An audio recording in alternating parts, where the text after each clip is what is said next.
I was gonna go play hopscotch, but then I got murdered.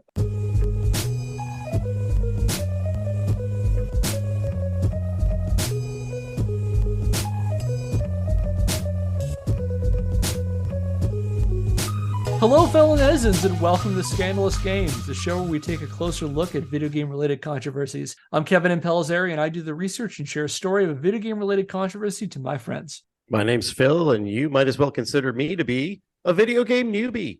I'm Andy Hunter, longtime gamer and recent dreader of conversations about Dave Grossman. I'm Kate.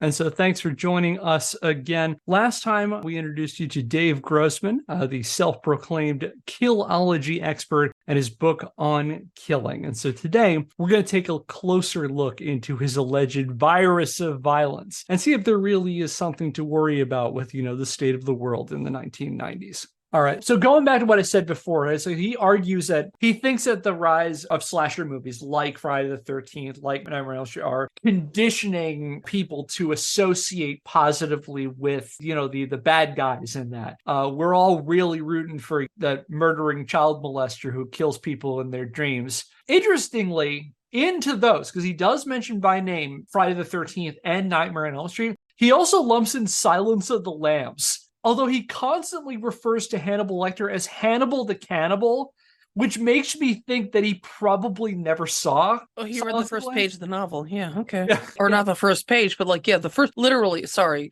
Kev, to cut you off. I'm probably jumping into something you're saying, is in the novel and in the movie, at his first mention, Hannibal Lecter, someone says, oh, of course, Hannibal the Cannibal. I believe it's Clarice Starling, in fact.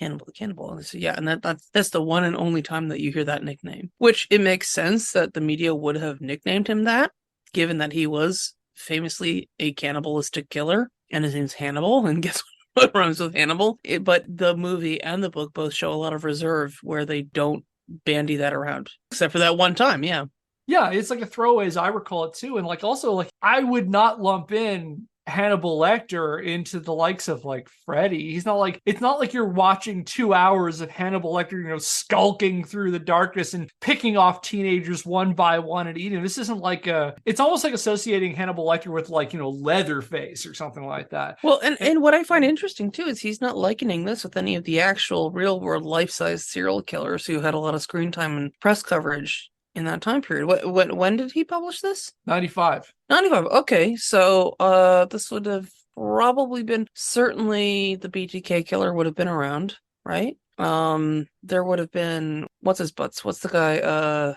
Oh God, I'm blanking. Ted Bundy? Well, Bundy, yeah, Ted Bundy. Who's the other one? Who's the guy who got beaten up and down the street? People saw newspaper cover. Again, you're gonna go some of this out because I'm just senile right now. Rodney King? No, I mean yes, but not who I'm talking about. Serial killer Was he a serial killer? Wait, Phil, are you under the impression? Wait, no, hang on, Phil. Rodney King was not a serial killer. Okay, just so we're clear. But who knows if he would have become one? I mean, if the cops hadn't kicked the shit out of him that day. I mean, that's cool. I fine. Look, this is not the hill I'm dying on. No, the guy Ramirez, that's his name. The guy from the 70s. Oh, the Night Stalker. Mm-hmm.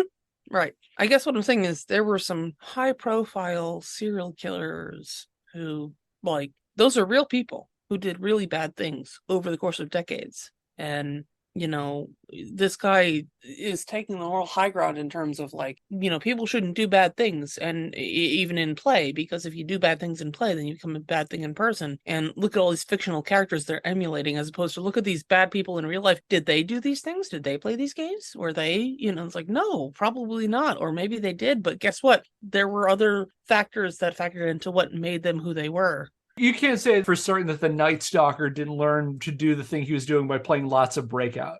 I'm just saying. When did Breakout come out? Hang on. When did Breakout come out? It came out no, seriously. 1980. I'm pretty sure he was dead by then. Wait, now, hang on. Shh, Nikes, hang on. I think Rodney King was a big fan of. Stop! Stop! I did not bring that up. Phil did. I'm not trying to make this a problem, okay? Breakout came out in 1976. Wait, hold on. Kate, what do you have against Rodney King again? Nothing. No, sure. Look.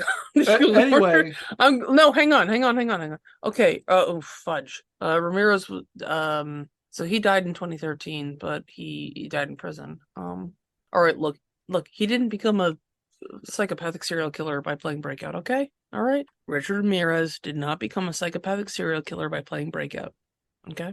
That's a Scandalous Games guarantee. Uh-huh. But yeah, so again, like going back to this whole thing, the way he talks about Hannibal Lecter tells me he never saw Silence of the Lambs for two things. One, he associates these movies with young people. It says like a lot of teenagers are going, I don't know how many kids are, curling up with their best gal, like 17-year-olds going to watch the methodical crime drama that is the Silence of the Lambs, number one. Number two, I'm kind of shocked he didn't see it because it is pretty pro-cop. You think he'd be okay with that? Kevin, I'm sorry. You can't talk about that movie and how many teenagers aren't going to see it without giving us the anecdote that I know you're going to tell us. Which anecdote is that? What's the sequel to Silence of the Lambs? I wasn't going to talk about that. You don't have to. You don't want to. So what Kate is referring to is that I saw Hannibal in the theaters, and I went with a whole bunch of group of friends of mine. We all wanted to see it together. We were in college. We were all over 17, with the exception of my cousin who was 16. We tried to go into Hannibal, and they won't let us go in because my one cousin is underage. But we want to go see this movie. And so what I ultimately did is I called my mom, and my mom came in to kind of vouch for us that they had an adult, a quote-unquote adult, in on this movie. And you would think, my mom was on board for that part of it. You would think what she would do is that she would do what she needed to do to let us into this theater and book it. My mom stayed and watched the whole movie. Did she like it?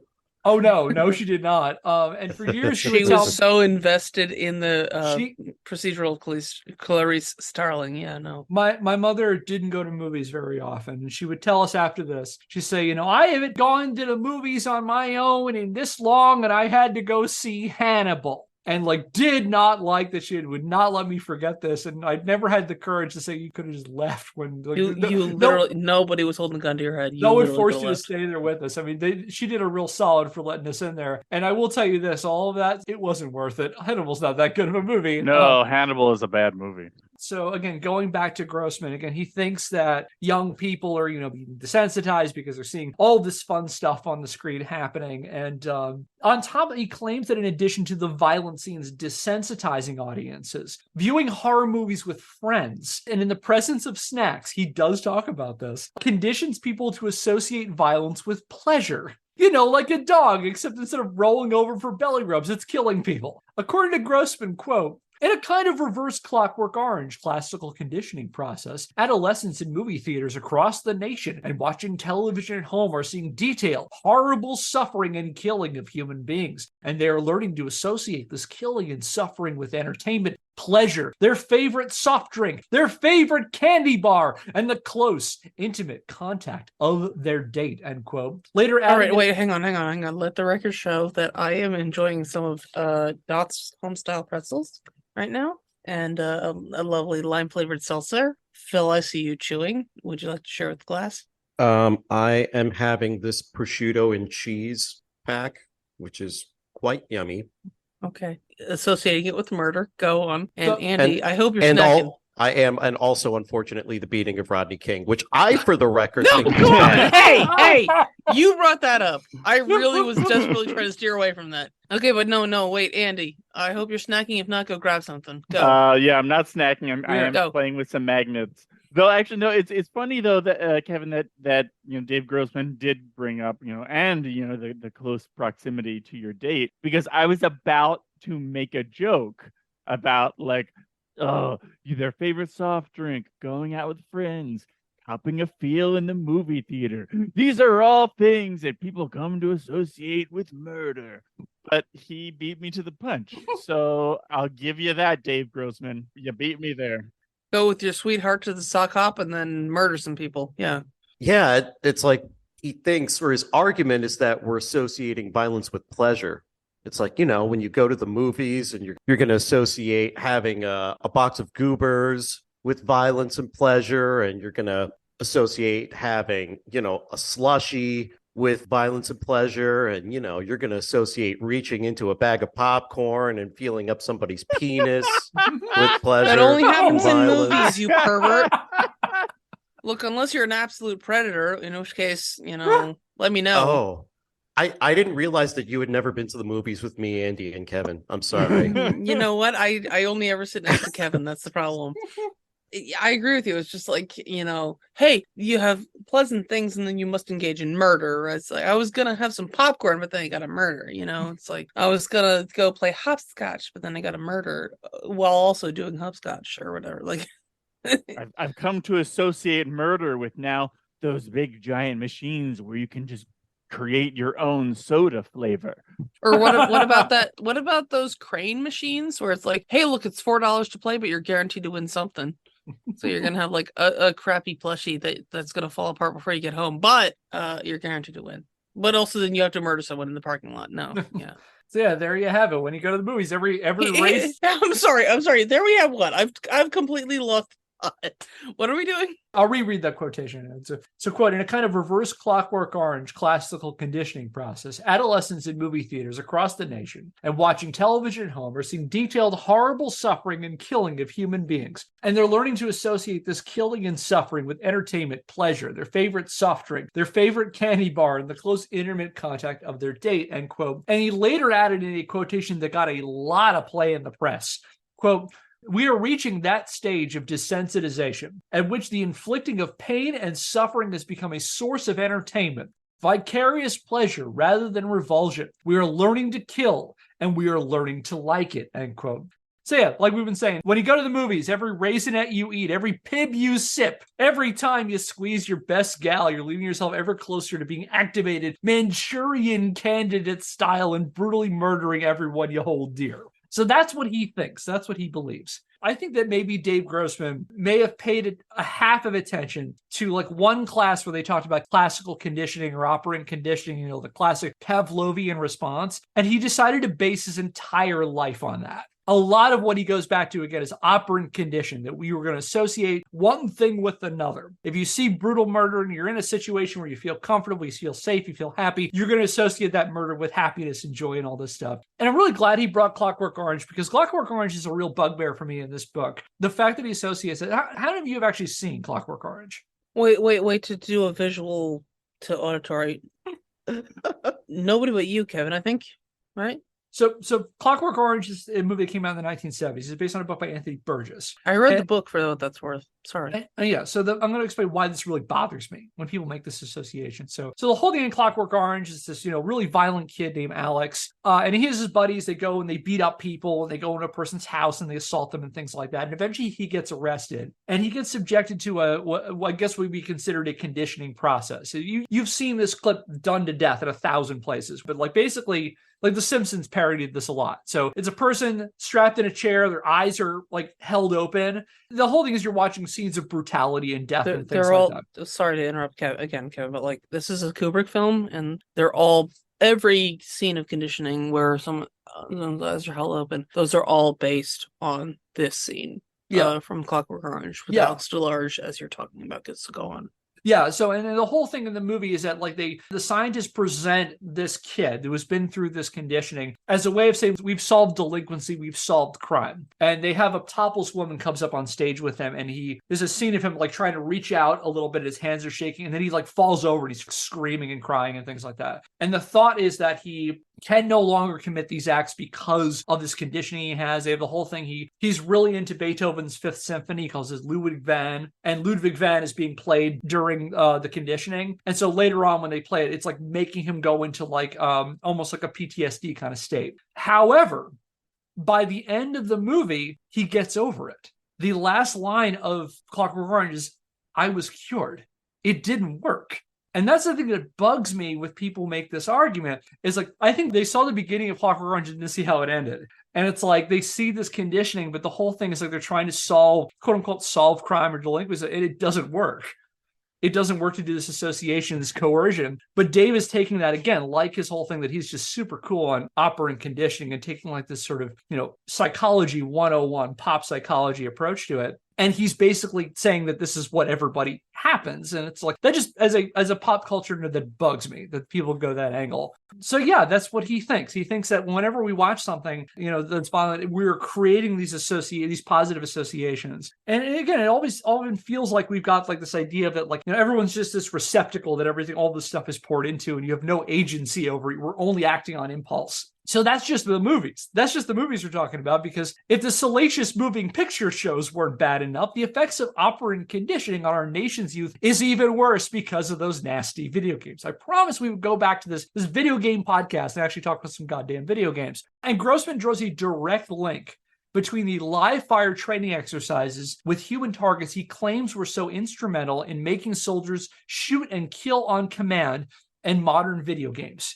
So again, remember we talked about this whole thing. He thinks that because we have these situations where like people are, they're being praised and they're being conditioned to shoot reactively on command and having all these positive associations with it, he's saying that video games basically do the exact same thing. And basically arguing the kind of operant conditioning that made Vietnam-era soldiers improve to a 90 to 95% firing rate is now taking place in American living rooms and video arcades through our newfangled electric games.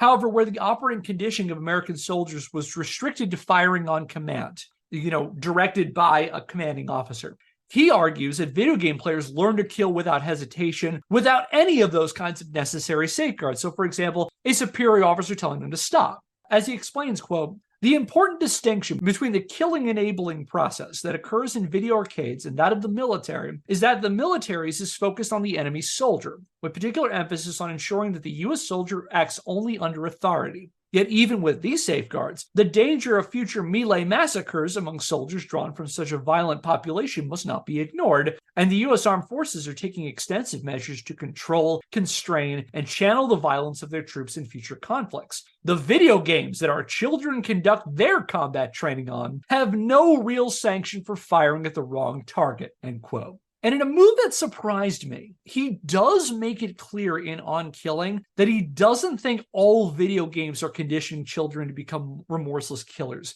Instead, Grossman focuses on one specific genre of games, light gun games, so light gun shooting games, which he calls, quote, interactive point and shoot games, end quote, and sees them as a one-to-one analog for the live fire training he claims went on during Vietnam. So think of like The House of the Dead, Area 51, Terminator 2 is the games he's concerned about. He thinks that this is what's conditioning our young people to kill without any kind of, restriction of someone telling them to stop. And anybody have much experience playing these type of games? Want to share their thoughts on that?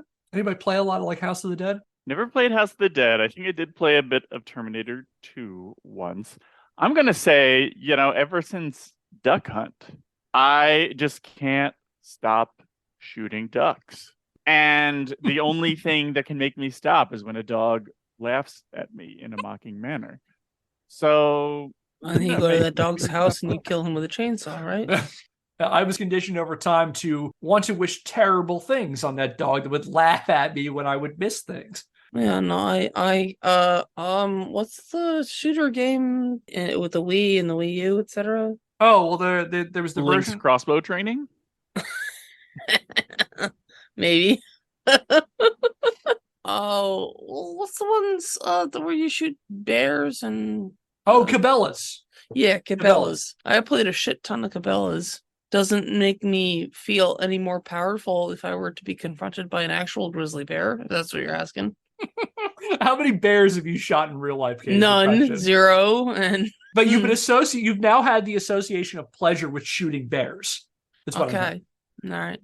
If I saw a bear, I'd be too busy fear shitting myself and screaming and running in the other direction to really do anything else. So it's funny you mentioned Cabela's because I remember showing. I thought you were going to say it's funny you mentioned fear shitting anyway. Yeah, but I remember so Cabela's Dangerous Hunts, which Kate and I played a whole lot of on the Wii, which is a fun game. I tried to have my dad play that. My dad has been a hunter, like an actual legitimate hunter for a very long time. He used to hunt pheasants. And so I tried to get him to play Cabela's Dangerous Hunts. And because it's probably the closest he's going to get to playing video games because it's a pretty close. We had one of the plastic guns where you put the Wii controller in to shoot with them. And it's really interesting to see an actual hunter with actual trigger discipline playing a game like that. Because, your usual instinct in those games is, it's arcade shooting. So you're firing very fast, reload very fast. He was doing it very slowly and very methodically. Bang, move on, bang, which doesn't work in an arcade shooter like that. So it's really interesting to see someone who had been around guns for a large portion of their life versus like the way I would play that game. But yeah, Grossman's convinced that that's the thing that's going to turn us into killers. It's like a Time Crisis and like House of the Dead and all that. I know I only really played them aside from Duck Hunt because I think all of us played Duck Hunt. I think pretty much every millennial has some experience playing Duck Hunt. I mean, I would only play them when I was at like the bowling alley or the movie theater or something, playing these shooting games. I will say, so again, he focuses specifically on these kinds of games. That would change. That narrow focus on one genre would change. And by the time Grossman became more of a public figure in the what really causes school shootings conversation during the late 1990s and the 2000s, he expanded his reach to pretty much any quote-unquote violent video game. But at this point in this book, he's specifically focusing on this type of game. And I imagine that he didn't expand that rhetoric, not because he's some kind of opportunist who realized that, other genres like the Doom clones were a lot more popular than those like guns. I'm sure he just had a genuine concern about them. That being said, reading this book and reading his conversations about these quote-unquote interactive point shooters, he's clearly going off what he thinks they are. I would put money down that at least in the 1990s, let's assume he's writing this part in like 1993, 1994, I'd be willing to put money down that he never saw one of these, let alone played them. Because for one thing, despite being so concerned about what these interactive point and shoot games are doing to our young people, he cannot name a single fucking one in his book. He can't cite a single example. He can't say, well, the House of the Dead is doing this stuff. Silent Scope. Now, none of those games were probably out when he did this, but he can't name one. Joe Lieberman was at least able to say Night Trap was the source of all of our trouble. Dave Grossman can't be asked to even do that. Kevin, can I add to that just a little bit? Go for it. Inadvertently, it seems like you could see how that argument would start to work if he's making it on behalf of a group of people who also don't understand how these video games work, because he's making an argument based on how they think these games operate. So in that way, you would think, oh yeah, like this group of people would also be on the uptake because it's consistent with how they think of these games. But yeah, he doesn't do that. He will eventually start ingratiating himself with a bunch of these other anti-game groups and can cite examples of what he thinks are examples of video games, deleterious influence on young people. But at this point, when this is kind of before he was famous kind of thing, he can't muster even that. He cannot put the effort in to talk about the thing he's very concerned about. Oh, did you want to add to that? No, that was, it was just helpful to know that. So I was making that assumption, but he doesn't really have a following yet at this point in the story. Not yet. So again, for context, this again, like 1995, this book comes out. So let's assume for the sake of argument, he's maybe researching this for a couple of years. Let's say he finishes his grad program and then he starts researching this book. So let's give him the benefit of the doubt and say maybe he's starting to research this maybe around 1992, 1993. So that's what we're talking about here in terms of. So also keep that in the back of your mind in terms of what we're talking about light gun games at that time. Like what were Hogan's Alley, Wild Gunman?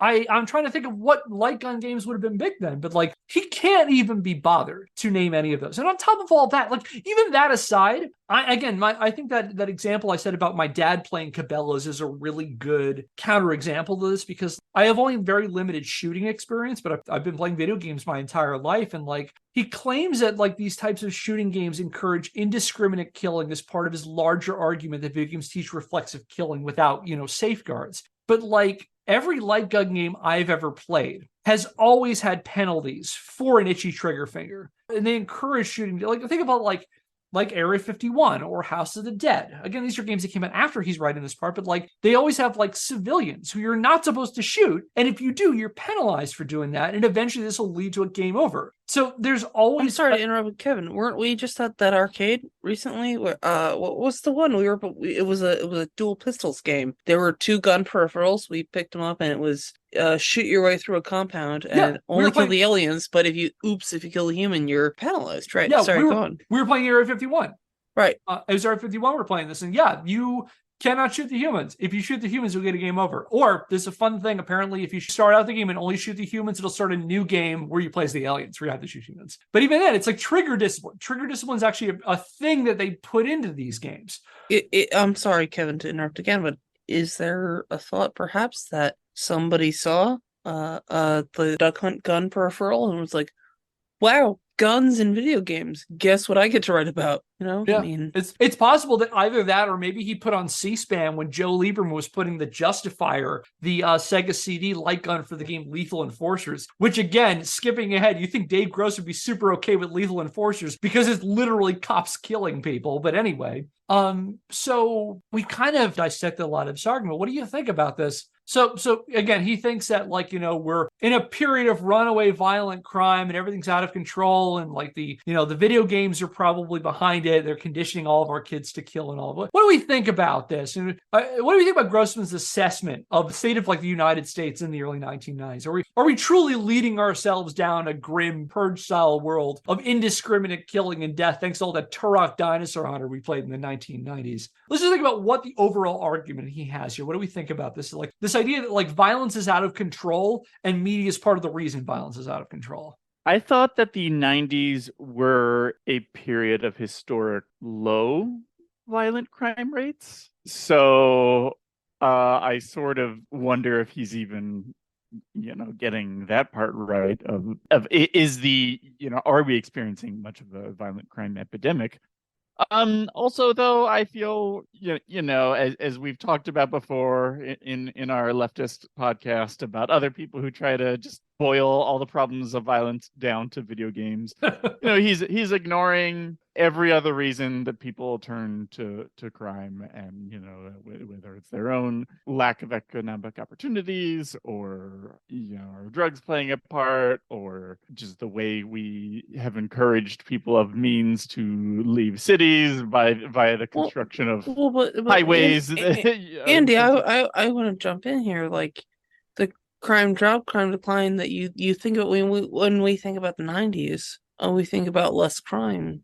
That is a pattern that was observed in several countries where many types of crime declined by 50% in either the late 80s or the early 90s. So I wonder if that's what you're talking about, Yeah, and not only that, the crimes that did occur in the 90s, many people tended to like, even people who are on this panel of the podcast right now. Okay, see, Phil, I was being serious, and now you're making a silly man. You're being a Phil silly pants, and okay, I guess you get to do that, but fine. I like where all your head's at in terms of dissecting the very foundation of was there a crime problem in the first place is a great place to start. Because when faced with a moral panic on this show, we always try to just whether or not there actually is something to panic about. And in this case, we've got out of control crime rates. So as it turns out, we covered violent crime specifically this time period, around the time when Grossman was writing on killing during the 90s. And if you need a reminder, check out our previous episode on the relationship between Mortal Kombat and mass incarceration. So we have some experience with this area. And summing up what we covered there, we learned how violent crime rates were going up from the 1970s through the early 1990s.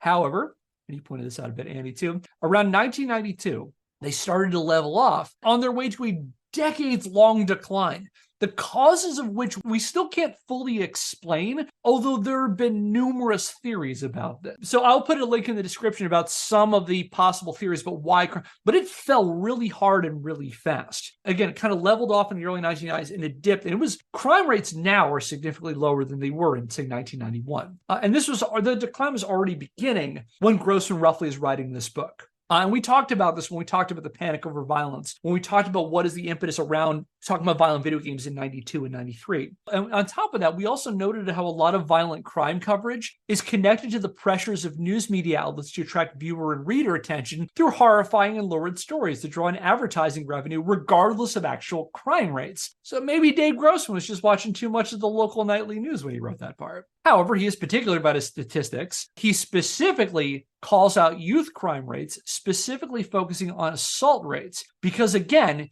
he claims that murder rates would be higher were it not for advances in emergency medicine and the fact that we apparently put so many would-be murderers behind bars. He says we can't trust the murder rates even if they're low because of these factors. And to be fair, youth arrest rates for violent crimes were going up during the first half of the 1990s. However, I want to make it very, very clear, and I feel like I didn't do a good job of this when we talked about mass incarceration. So apologies then, I'm going to try to clarify this now. Youth arrests don't necessarily mean a crime was committed. It just involves a young people who was arrested on suspicion of a specific crime. And, I can't think of any other reason why police may target, say, a young Black or Latino man in an urban area as a possible subject in a crime. Thank God cops don't disproportionately target minorities. He also claims, this is one of my favorite parts of his line of reasoning, by the way. He claims that the recorded crime stats don't line up with actual crime rates anyway, saying we shouldn't really completely trust actual crime rates, explaining that the real crime rates are probably higher due to underreporting. Now, to be fair, he's probably right in that regard. However, I feel like he might be right for the wrong reasons. He argues that we can't trust crime statistics because, on the one hand, urban crime is so out of control that police just can't keep up with all the statistical data on account of being so overrun by violent teenagers. There are so many violent teenagers and they are so fast. Yeah, they are so running fast. Down the street. What am I supposed to do? Yeah, so basically that we can't trust crime statistics because crime rates are so out of control. The cops are so overwhelmed, they can't even keep track of the data. Yeah, fuck that shit, but go on. And the second part of that is that crime victims underreport crimes because they're afraid of gang retaliation. So not only are crime rates wrong because there are just so many crimes happening, we can't sort it all out, is that people don't want to report crimes because they're afraid all those, those angry, violent people committing them are then going to commit violence on them, that they're terrified of that. So just to interject, I mean, even if that's true, can we really prove that's endemic of the 90s and not any other decade? I'm glad you brought that up, Phil, because that's his argument now. Again, as we mentioned, crime rates have been significantly going down since the 1990s. He would argue now, Dave Grossman would argue now in 2023, that we cannot trust those crime rates. They can't be going down that far because they're not right anyway. Hang on. The data doesn't match my bullshit study anyway. Yeah, so exactly. He says, we can't trust that data now, even if it is going down. He basically says because he says so, that there's no way that data is correct. Well, I mean, if that's the case, maybe there's no violent crime problem at all. We did it! We fixed it! So, yeah. Okay. No crime! So we can outlaw guns now, right? There's no crime. We can't trust the numbers. Now, can we let everybody out of prison who we arrested? Because we thought he's not on board that. We need to keep all those in prison. No, hang on. But what if we thought they were responsible for violent crimes that are now legal, and also who cares if they held a gun? No, he said, because listen, if somebody held a gun, if you held a gun, you might go to prison. If you are not white and you held a gun, super logical that you will go to prison. Well, he thinks that we need to keep those people in prison. Otherwise, that murder rate, which we can't trust anyway, even if it's low, is going to go up. Okay. So you see where this is going. So not white people who hold guns are scary and will kill people, right? Let's put them in prison. I'm glad you mentioned that. And again, going back to that, fear of gang retaliation is the reason people underreport. I can't think of any other reasons that people might not be comfortable or safe talking to police about things that happen to them. But anyway, Dave got no time for that. He also connects high crime rates to the decline of the American family. What with all those teenage mothers having kids out of wedlock and whatnot. So for those of you playing at home, you can probably mark a few boxes on your reactionary conservative bingo card. And this goes back to your point, Kate. It's also worth mentioning that one of his main sources of runaway youth crime is a Princeton University professor named John J. DiLulio, which, as we learned in our episode on Mortal Kombat and mass incarceration, is the racist asshole who invented the term super predators. So yeah, that's what we're working with here with Dave. Again, to orient ourselves in a time period. At this point, he's running the ROTC program at Arkansas State University, and he's teaching psychology classes on the side. I feel it's important to get orient what this guy is and who this guy is at this point. This is who he is. He's this rando adjunct. And that's not a knock against adjunct professors. I've done my share of adjunct, but he's not trained in this, and it kind of tell. You can kind of tell that. So again, he bases a lot of this talk about crime statistics on either saying, A, that crime statistics are bullshit, we can't listen to it, even though, trust me, crime rates are going up. And he's also basing a lot of this stuff on some really ultra-conservative guys who are John J. DiLulio's argument was basically that he does this very influential article in the National Review. and National Review's a conservative publication, and basically said that within a decade that we were going to have this sort of generational time bomb of like ultra violent people. And it's a ton of dog whistle. It's basically saying like a bunch of black and brown people are going to be really violent and angry, and we need to do something about this. And this had a really terrible influence on a lot of policies. And like this was a scare tactic pretty much used on both sides of the political aisle to basically say, this is why we need more policing, and this is why we need to have much more harsher sentencing and things like that. And like it got real bad. American incarceration rates skyrocketed in the 1990s thanks to a lot of this. And a lot of it was based on bullshit. And John J. DeLuca didn't base it on anything except this sort of racist preconception to scare a whole bunch of people. And again, speaking of super predators, on top of that, Dave does a whole lot of speculating on future crime rates, not unlike John J. DeLuca, saying things like if trends continue or if we keep making games like Duke Nukem 3D or Serious Sam, then even if the murder rate is low now, it'll be out of control in 5 to 10 years, which is that's got to be real convenient for Dave because it's a kind of claim that you can neither prove nor disprove. Like the only way to say whether or not that's wrong is to wait 10 years and then go back to this book and say whether or not that's right or wrong. And by then he's moved on to some other argument that like it kind of doesn't matter. But it's a really easy way of deflecting criticism from a standpoint that you don't have any basis on. Just scare people about what things will be like in the future if we do not act now. That's kind of how we got the stricter law enforcement things in the 1990s we got in the first place. When we talked about the crime panic, that was a lot of the thing. It's like, we need to do something now. And to be fair, he does address other possible social, political, and economic causes for an uptick in violent crime.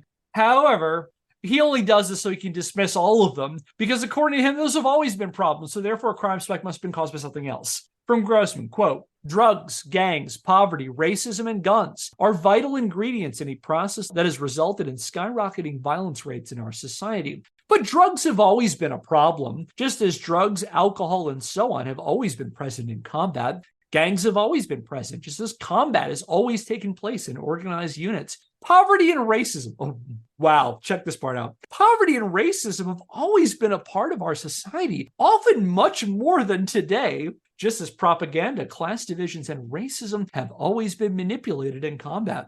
And guns have always been present in American society, just as they have always been present in America's wars, end quote. It's always reassuring to me when a middle-aged white guy says that racism isn't a big problem anymore. And with that, get over here. Get over here. Yeah, oh boy. All right, No pressure. So tell me, Pokemon or prescription drug, Crestor? You said one more time? Crestor.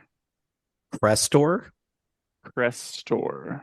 It sounds like a Pokemon that would be made up by the toothpaste company Crest as like a tie-in, or possibly even like a Crest-related superhero. Crestor. Yeah, because I was thinking Crestor was a villain on He-Man, right? Or G.I. Joe. Oh, wait, that was Serpentor. I have brought in Crestor to defeat you, He-Man. You will die, but you will have lower cholesterol. I'm saying it's med. I'm going to say it's a medication, too. All right, 2 guesses for medicine. Phil? Just for the hell of it, I'm going to guess Pokemon. Crestor is a medicine, generic name rosuvastatin. It is used together with diet to lower blood levels of quote unquote bad cholesterol and increase levels of good cholesterol. Phil, you guessed it without even trying. Are our scores accumulating somewhere? The points don't matter. Why not? What's the point then? It's whose line is it anyway, rules. No, Jesus. All right, fine.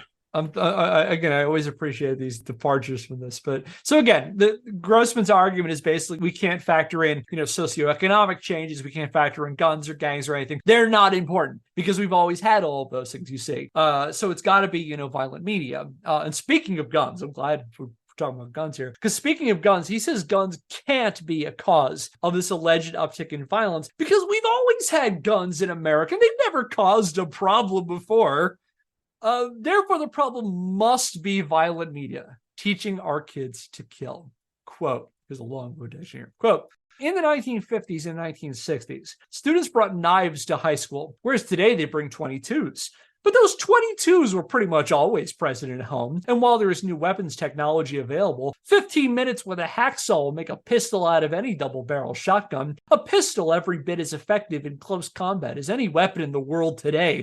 This was true 100 years ago, and it's true today. The thing we need to ask ourselves is not where did the guns come from? They came from home, where they've always been available. I'm trying to keep a straight face while I'm saying this. Or they may have been bought in the street thanks to the drug culture, which deals in illegal weapons as readily as it deals in illegal drugs. But the question we need to ask is, what makes today's children bring those guns to school when their parents did not? And the answer to that question may be that the important ingredient, the vital, new, different ingredient in killing in modern combat and in killing in modern American society is the systematic process of defeating the normal individual's age-old psychological inhibition against violent, harmful activity toward our own species. Are we taking the safety catch off a nation just as surely and easily as we would take the safety catch off a gun and with the same results? End quote. I'm really eager to hear what people think about this. Oh, man. It's like so weird to say guns aren't the problem. Sure, kids are bringing guns to school more now, but... And then try to like dance around. You see, guns have. There's always been guns, but also though, like the idea that maybe a kid formerly would have brought a knife to school, and like, all right, well, by that logic, you still have somebody bringing a weapon to school, ready to do deadly violence against somebody. So I don't know, but both it like. Lacks internal consistency, his argument, and also, just seems on its face to just be false or incurious. We probably covered this before, but video games, especially at that point in time, are an easy punching bag. And he's making this argument to a bunch of people who are probably incentivized to ignore thinking about any of the real or more substantive causes of mass shootings and rises in violent crime, if there are any. Yeah. Again, I go back to a question I asked you, Kevin, earlier in the episode where you keep giving us these points of like, anyone respond? And it's like, are we supposed to think this guy's okay? Or that his thoughts are reasonable? Or his arguments are reasonable? Though, well, I'm telling you, spoiler alert, no, I don't think they are. And like, yeah, I think this guy's banana sandwich. I think he's way off base. I think that he's unfairly choosing video games in the same way that other people might choose comic books or violent films or anything, to say this is why kids have problems. And in fact, it's like, this is not why kids have problems. Kids have problems because kids have problems. Kids have problems for reasons that we're not looking at. We're turning our attention away from the potential reasons that kids might have problems and looking at, pop culture, video games, comic books, movies, whatever. But like, these things may contribute to a degree, but they are a while back I talked about the short story Rage by Stephen King, which he let go out of print after enough kids brought guns to school who were obsessed with his short story and said, that story should go out of print and it's a good thing, and he did. Like, that was a story that was an example that piece of pop culture was something that, through no fault of Stephen King's, pushed people over the edge to do something bad. And so, like, you could say that there are certain things that make people go over the edge and do something bad, but they don't start out the day. You know what I'm saying? Like, they're not going to wake up for the day and just be normal, except, oh no, I've been exposed to video games and therefore I'm going to do something bad. Yeah, I think both you and Phil hit at a really important point there, where this is a time period where video games are really easy target, super easy target, because they're not really where they are now. People don't understand it very well. Exactly. Yeah. And like, this was, in that respect, Grossman is not new and he's not unique, because we saw as his book is coming out in 1995, And think about the arguments we talked about the hearings over video game violence in 93 and 94, is that like people were saying things like people are going to be desensitized to violence, or they're going to replicate what they see on the screen. They're going to, they're going to see Mortal Kombat and try to rip out their little sister's hearts or things like that. So like in that respect, he's not new, he's not unique. And again, we keep going back to this thing, but it's like, it's always the way that people don't have any context for. And I think you hit this on too, Phil, is like, he's writing this for people who have already probably made up their minds about video games, who have no exposure to it, or maybe their kids play video games and they're little, should I be concerned about this kind of thing? I think that he is not writing to someone who knows anything about video games. In fact, I would argue that he deliberately is targeting people who don't know, because then he gets to present himself. See, I know what these things are about. I am an expert in psychology. Don't look into that. I am an expert in, history. Don't look into that. But I have this book that you could buy at like, your local B. Dalton or Brentano's or whatever, that'll give you all of the answers that you need to know if you're concerned about video games. Because if you're concerned about video games, not only are you super smart for thinking that, but here's something that's going to validate all the things you think about video games. And on top of that, you're going to read a whole shit ton about atrocities, which I didn't talk about in this episode because yikes, because he does talk a lot about that. But yeah, this is a guy who like, he's clearly tapping into something, or he's trying to, and skipping ahead gets very successful in particular about like making his specific portion of the argument to kind of like the starting point for a lot of people. So yeah, with this statement, there's a lot to unpack. And one thing that sets off my historian alarm bells is when someone says that something has always been like this. That is a profoundly ahistorical thing to say that completely ignores or disregards nuance or context. Always be leery if someone says something has always been this way. It's also a bit suspect when I hear a middle-aged white dude explain how not only has racism not changed, but it's probably even better than it used to be. That's something that makes me think this person who said it doesn't know what they're talking about, especially when he cites no evidence to support that claim, by the way, which, skipping ahead, is a persistent problem in Grossman's writing as a whole. It's not good at citing people. And this also leads to a bunch of correlation versus causation issues where he claims that, all these other factors like poverty, racism, and access to guns have either always been this way or getting better than they were in the past. And like, he doesn't make any arguments convincingly to prove any of that. He just says it. Therefore, according to Grossman, the thing that must be causing our increasingly violent world, and assume that he is correct in this, is an increase in violent media, although the levels of violence vis-a-vis movies, TV, and video games is also something he doesn't address in any kind of measurable way. He can't point to anything specifically and say, this is the evidence of how violence has gotten bigger in media. Like, it's just a bunch of anecdotes. It's mentioning, Friday the 13th and Nightmare on Elm Street and Silence of the Lambs, which again, I'm convinced he never saw. And you just have to take his word for it that A, crime is out of control, and B, violent media is the cause. However, all these questionable, underexplored, and in my opinion, borderline dog whistle assertions of media-fueled crime waves is only the tip of the iceberg when it comes to On Killing's shortcomings as a book. And to address the rest of that, we're going to put on our historian hats and examine On Killing as a piece of scholarship. Because while I have no background in psychology, I do have a PhD in history. And if Dave Grossman wants to claim he's an historian, which he calls himself numerous times in On Killing, then I'm here to treat him like a big kid historian and give it a critical analysis of On Killing as a piece of historical scholarship. And so I hope you'll tune in for our look at the bad history behind this bad book next time. Now, we'll hold off on final thoughts because we got a lot to cover with Dave, but I just thought I would go in to just take the temperature of the group. How's everybody doing? So far, he seems pretty gross, man. Oh, God. I am stunned we haven't made that joke more. That was my line. You snooze, you lose, man. I'm interested to hear what happens in part 2. All right, so you get to continue to subject us to this. Well done, you sadist. Go on. And that will do it for today's episode of Scandalous Games. If you like what we're doing and want to help the show, subscribe or follow us wherever you get your podcasts and leave us a rating. If you want to learn more, check out our website, scandalousgamespodcast.wordpress.com, where I publish the show notes and the sources for every episode. Our theme music is Occam Seekly by Seek Knowledge via the Free Music Archive, used under a CC BY NCSA 3.0 US license. If you have a question, comment, or idea for a topic for a future episode, email us at scandalousgamespodcast@gmail.com. And until next time, I'm Kevin Impellizeri. I'm Phil Thomas. I'm Andy Hunter. I'm Kate. Thanks for listening. We'll see you next scandal. Subscribe to Fat Roll Gaming on YouTube.